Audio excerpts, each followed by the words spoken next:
तुमचं कौटुंबिक नातं कुठे गेलं होतं? मला एक गोष्ट आपल्या माध्यमातून महाराष्ट्र जनतेला सांगायचं आहे की उद्धव ठाकरे अतिशय हसवा माणूस आहे. ओठामध्ये एक आणि पोटामध्ये एक, ही भूमिका अनेक वर्षापासून आम्ही त्यांची पाहतोय.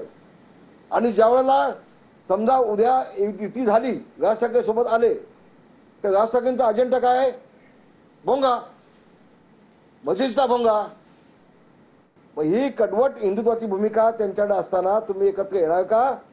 आणि मग काँग्रेसला तुम्ही सोडचिठ्ठी देणार का? हे अनेक प्रश्न उभे राहतात ना.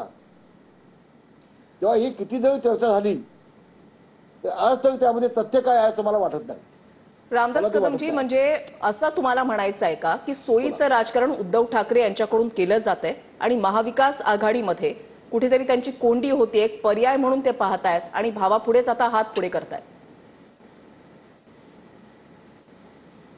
हो, आता त्याच्या भावबंदकी असं आता तर आठवण झाली भावबंदकीची. पण ज्यावेळेला राज ठाकरेंना आवश्यकता होती तेव्हा तुमची भावबंदकी कुठे गेली होती?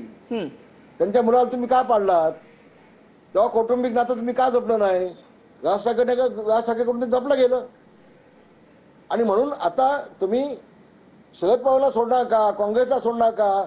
आणि राज ठाकरेंना सोबत घेऊन हिंदुत्वाची कडवट भूमिका पुन्हा बाळासाहेबांची कडवट भूमिका पण तुम्ही स्वीकारणार का? याचं उत्तर देखील महाराष्ट्राच्या जनतेला उद्धव ठाकरे द्यायला लागेल ना. एवढं सोपं नाहीये ताई, ते इतकं सोपं नाहीये.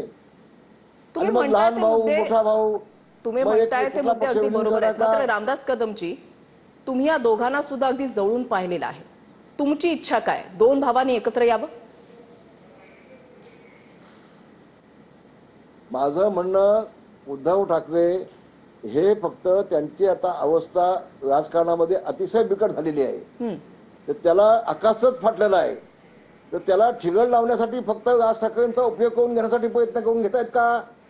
असा माझा मनामध्ये नेमका प्रश्न एवढ्यासाठीच आहे की उद्धव ठाकरेंची नस नस मी ओळखतोय.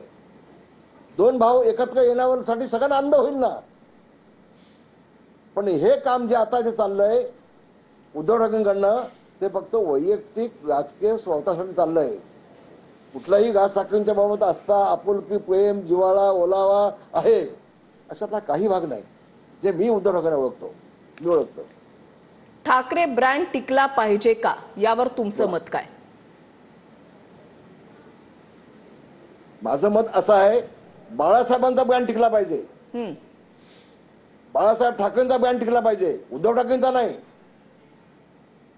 ठाकरे ब्रँड बाळासाहेब, उद्धव ठाकरे नाहीये. आणि बाळासाहेबांचा ब्रँड टिकला पाहिजे ही मनापासून इच्छा आमची सगळ्यांची. तुम्ही